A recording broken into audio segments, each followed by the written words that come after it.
It is ironic, but it is also very easy for people to fall into a dualistic trap when they approach non-duality, where their immature understanding of what non-duality is means that they make a separation between what they deem as non-dual and then the parts of their reality which are operating in a dualistic sense.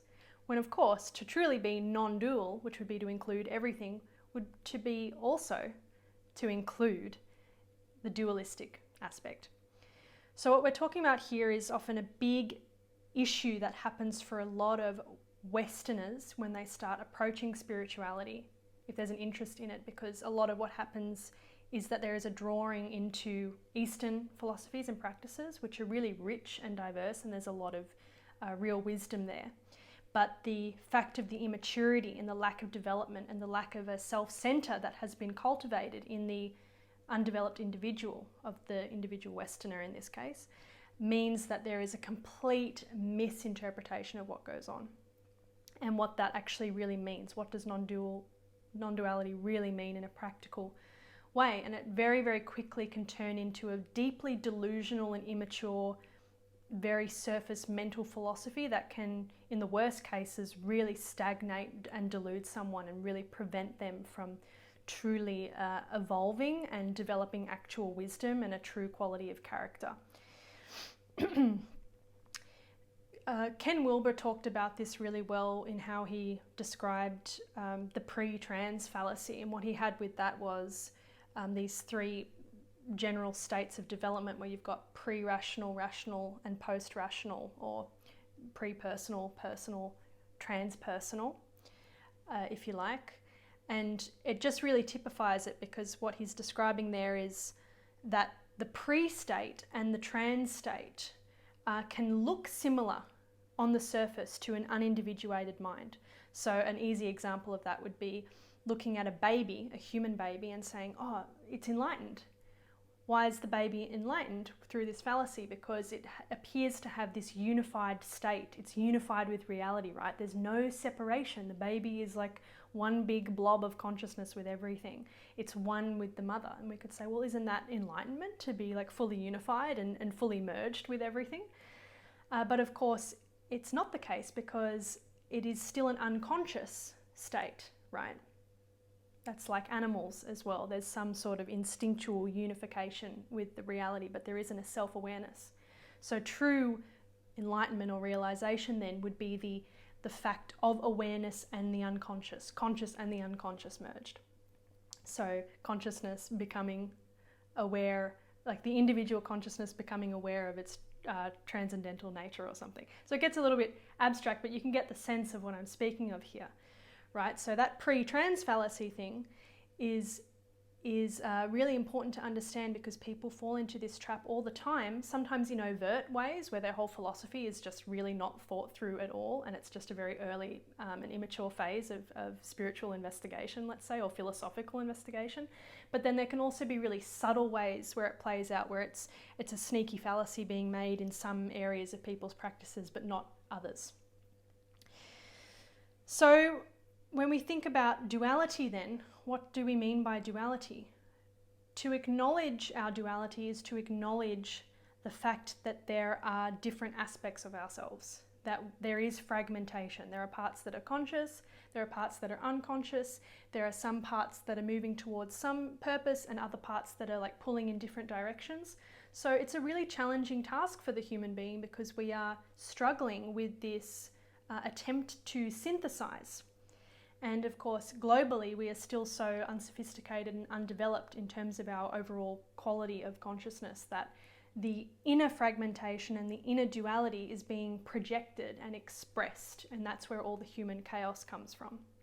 So a lot of people are in a pre-personal state of development, let's say, in the fact that they are not individuated from the collective consciousness, from the culture, from the family unit. Right? And there can be different aspects. People might be able to individuate, let's say, from the norms and values of the culture or the collective normality, the socialized stuff, but they might not be individuated from their family life. And so an example of how one might make a pre-trans fallacy or use some delusional idea of non-duality in the family context might be that, oh, you know, really there's a lot of disconnection and a lot of unconscious abuse and all sorts of bullshit going on within my family structure and at these family events, but I have some idea of like being loving and unified, and so I'll just become, you know, unconsciously and naively accepting of all the bullshit, even though everyone's sort of punching each other in the face. And I'm being loving. But you're not being loving, right? Because in that example, it isn't including truth. And that's another aspect. Then we talk about love and then truth. And how do these two play together? Because love is a unifying force. It is an inclusive force. It's bringing everything together to operate cooperatively. But truth is very much often about a force of death. It's cutting away the stuff that isn't true. So if you and I are friends and we're talking together, and let's say I have a little bit more connection to myself, or I have a little bit more connection to reality in this case, and I can see a way in which you are dissociating from yourself or deluding yourself or making an excuse for something, right? If I can really see that, then I might bring that to you and say, hey, like you're messing around with this. This isn't good. This isn't good for you because you're dissociating from yourself, which isn't loving to do. And you're making a fallacy, which maybe if you go in that direction, that's not so good. And so a real friendship, real partnership is like built of people that you can trust to help you with those things when you can't see them yourself, right? But if we're just operating from an immature idea of non-duality or love, you might say to me, well, Risa, that's your opinion. And like, this is my truth. But if your truth is actually an opinion that is based on your dissociation from reality and your deliberate, willful ignorance, then it's not your truth. And it's also not loving because you're creating a separation in your avoidance, in your dissociation. So we can have a surface idea of being loving, which is to include all kinds of bullshit. But to the degree that you're including bullshit, you're not being loving, because that aspect of the bullshit, the ignorance, the delusions, the untrue thoughts and perceptions and the projections and the ways in which you're being selfish and manipulating, these are all things that are creating further separation, creating further disharmony, creating more karma, even if your intentions are good. You know, the road to hell was paved with good intentions, yada, yada, yada, yada. So we can have being states, even we can have transpersonal states of consciousness where we feel expansive states of loving awareness and it feels very inclusive. But if we haven't actually applied that understanding that we are dualistic, that we have parts of our nature that are not operating in alignment with that which is serving the deepest expression of love, right? Because if we investigate that, then we have to take responsibility for everything that is moving in a divisive way. And it's just stupid to be inclusive of the parts of us that are doing damage. We all have a responsibility to be synthesizing and that healing and that growing aspect of ourselves, to be developing our character, to become reliable people, to grow up. We all have that task. And using some very immature idea of all inclusion or non-duality or I'm being loving to include the worst aspects of ourselves is deeply delusional. At best it's ineffective, at worst it becomes dangerous, and it can actually create more egocentrism in the long run. Without the acknowledgement of your innate dualism, then you won't learn to wield the sword to slice through that in you which is false, to slice through and cut off the dead wood of those parts of you that are preventing actual love for yourself. So you cannot have love without the death aspect. Not possible. There are so many teachings that are supposedly built around love, but because they exclude the death aspect, they are deeply manipulating and very, very childish. And it ends up being that Peter Pan thing of like, oh, everything is okay. All the meanwhile, your life is like chaotic and you don't know how to respond with wisdom and with clarity to certain situations that really require that. So you can't have non-duality, a non-dual realization, without the inclusion of your dualistic nature, without that awareness that there is an inner battle. There is an inner struggle between the old forms of you and the new forms, the truthful forms, the ways in which you've been patterned and conditioned to be dishonest or to be a doormat or to be a bully. These things need to be, handled and worked with and figured out to be brought into synthesis, to actually be truly transpersonal. You need to develop yourself before you can lose yourself, would be another way to say that. Just in the same way that you can't go from being a baby, a human baby, to being an adult. You can't bypass those processes. There are many commercial New Age teachings that are deeply delusional and are basically operating from this logic where you can just bypass everything.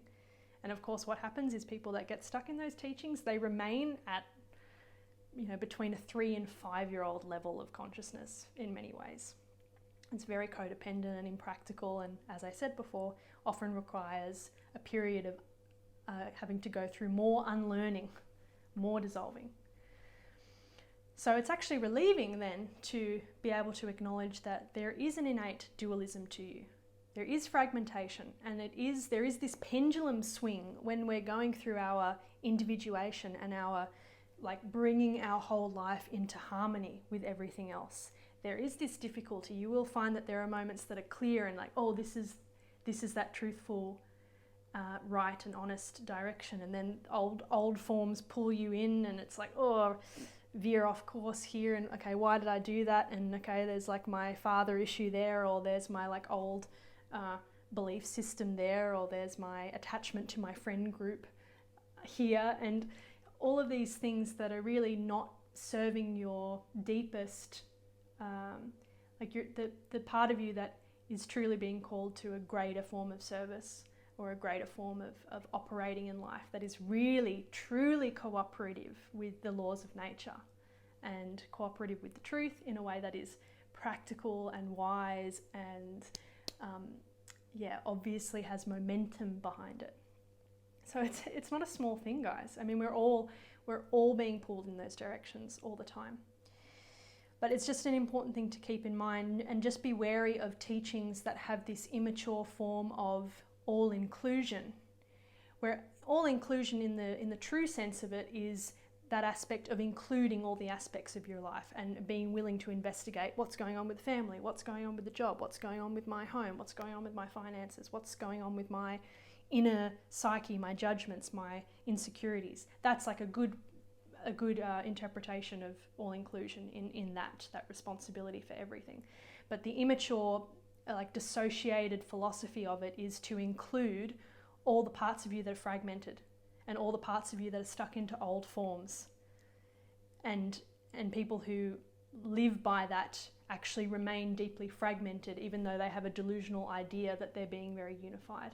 And as a consequence, they can be quite manipulative or just not very effective in terms of their overall contribution and what they're able to offer and support people with.